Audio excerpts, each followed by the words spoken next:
Lorsque je mets mes mains comme ça,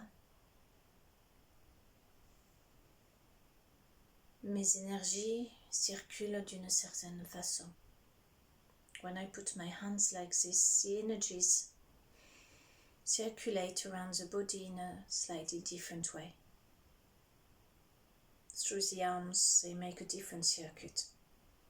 So when I pray, in that old-fashioned way, by putting my hands together, I create a different circuit, which maybe activates different neurons in the head. Who knows what that doing this movement does for us? And then the hands are placed by the heart, which expands out in energy anyway. So that prayer is sent out through there and come back through the gratitude of the receiving, which makes so much sense, doesn't it? Pure Jodi, you know whom.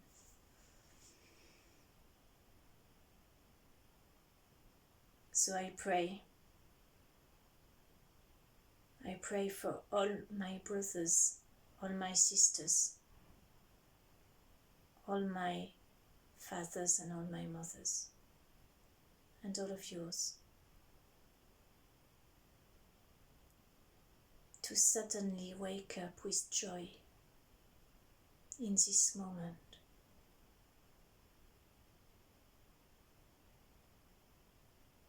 If you can, just feel it happening within you.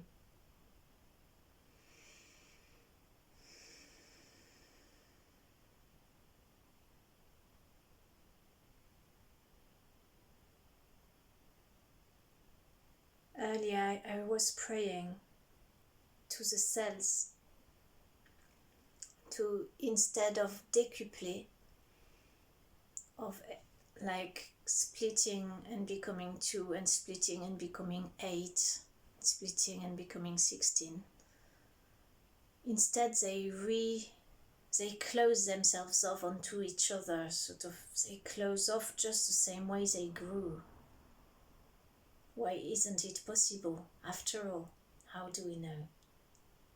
I don't know, so I imagine it's true, and by praying, I was thanking life with gratitude of the miracles that it is making happen in my abdomen. And I felt it, and I felt the pressure of it that I feel on my thighs right now is because I've got my knees up, and so I can touch with my belly the thigh, so it makes a little tension on both the legs and the abdomen.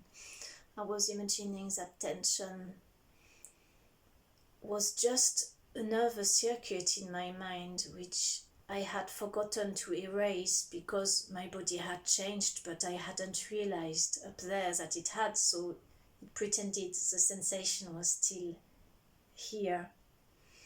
And so I imagined in my mind that it was just closing off inwards onto itself. As it didn't need to exist anymore, it had told me why it wanted to be there. It's so that I say no when I mean no, out loud, to everybody I need to say no to, and that no be heard and respected. This is why she is like this. Then there's also creativity, everything else. But she has been hurt now. And now she can go and become again the unseen treasure that our bodies carry.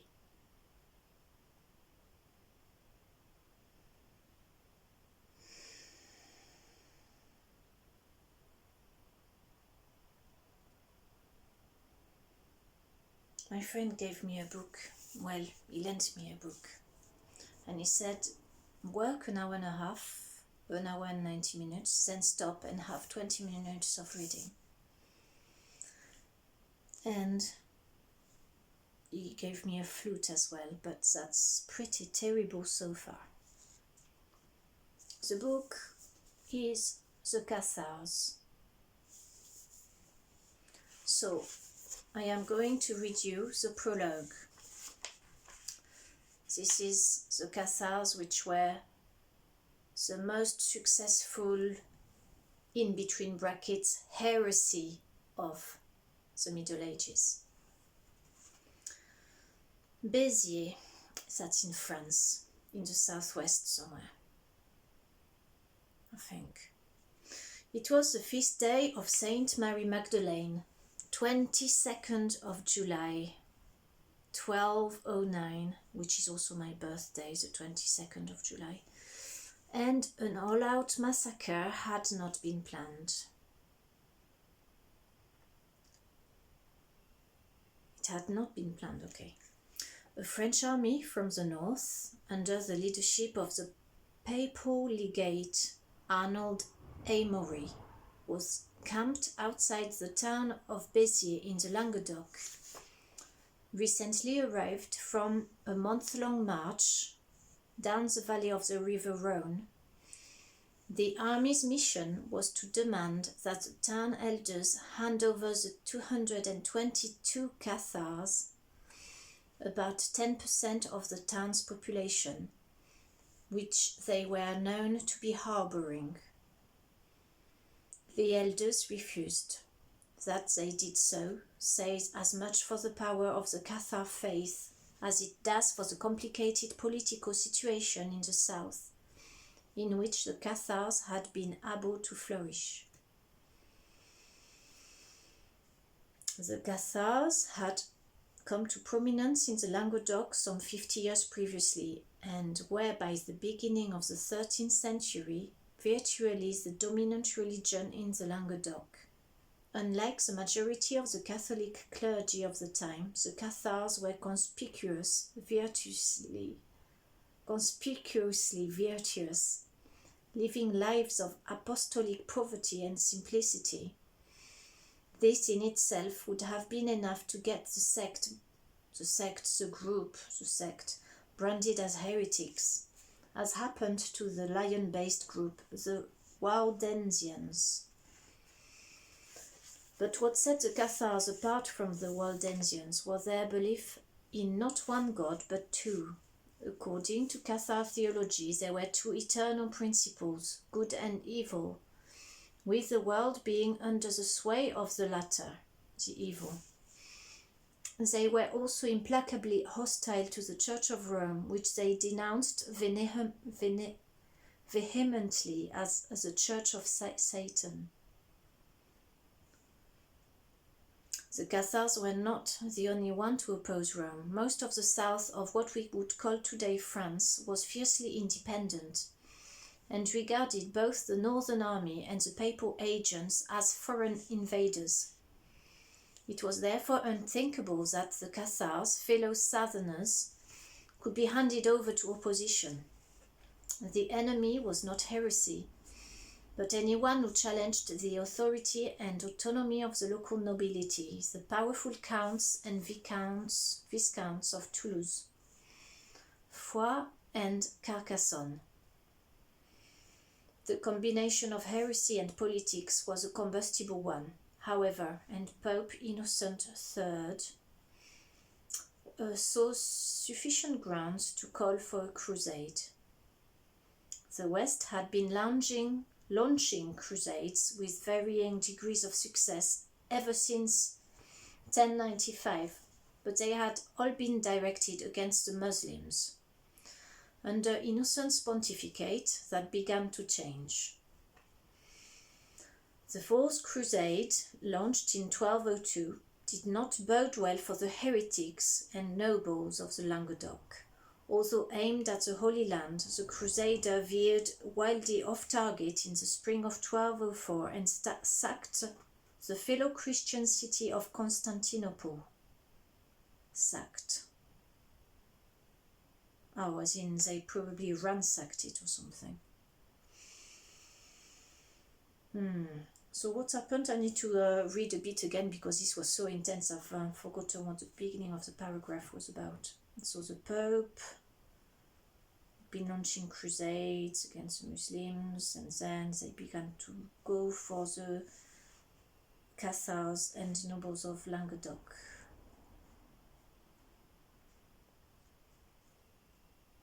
So the campaign called against the Cathars was different. It would be the first crusade to be conducted within the West against people who were fellow countrymen and women.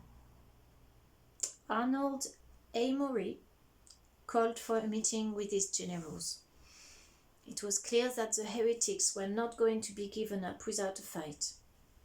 While the meeting was going on, a fracas broke out between a small band of crusaders and a group on the walls of the town. Insults were exchanged. In a rush move, the defenders opened the gates, and a small group of men from Bézier ventured out to teach the crusaders some manners. They swiftly dealt with the northerners, but the news quickly spread that the gate was open. Crusaders poured into the town. Word got back to Arnold Amory. What should they do? How would they recognize Cathars from Catholics?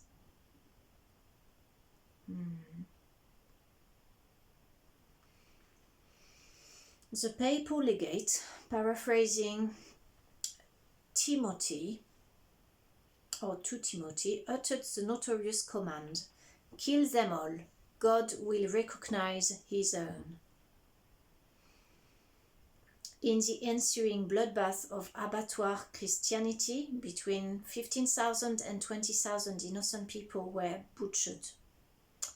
A more conservative estimate puts the number of victims at a mere 9,000. Even women and children taking refuge in the Cathedral of Saint-Nazaire were not spared. The cathedral was torched, and anyone caught fleeing was put to the sword. By the evening, rivers of blood coursed through the streets of Bézier. Churches and houses smouldered. Once they had finished killing, the Crusaders looted what was left.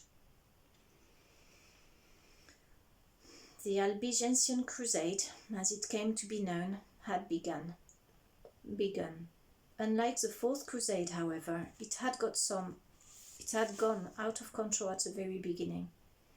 The atrocities of Bézier would have confirmed to Cathars everywhere their beliefs that they alone were God's elect, that the world was indeed evil. So what do you think? Do you think the world is evil? At the time it sounds like it. Sorry, I've got a hair in my mouth. Okay, I'm bloody talking and feeling there's something there. It's a bit distracting, but anyway, that is for the Cathar book. Interesting, all these tools, you'd think. I feel such a connection with them. I feel sometimes I was born to help Catholicism ask for forgiveness to what they did to them and to the Muslims and to everybody else that they just fought and killed with no need to. Yeah. Why need so much power? Why need so much money? What are we running from?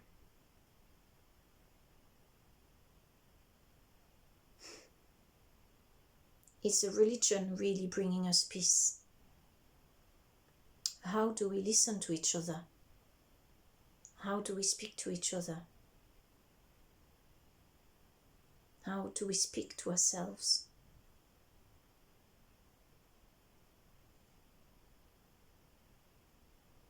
Are we going to make the same mistakes again? of blaming each other for what we are hiding inside.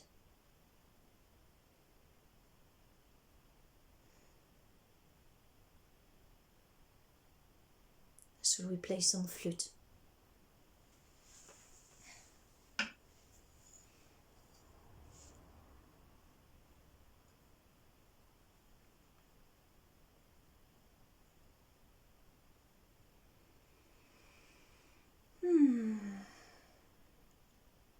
Now, you know I do not play the flute, don't you?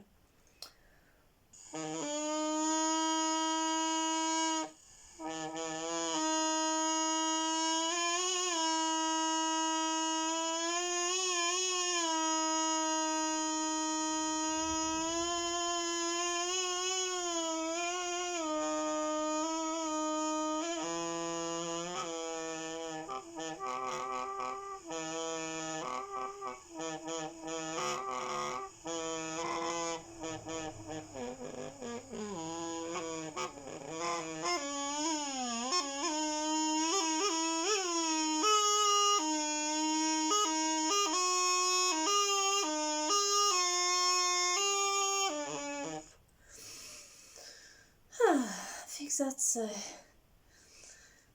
good practice. Does anybody know what this is? Because we don't have a clue. It's got this at the front. Plastic pipe at the top. Obviously not original, the plastic bit. And it takes apart and has something like that in it.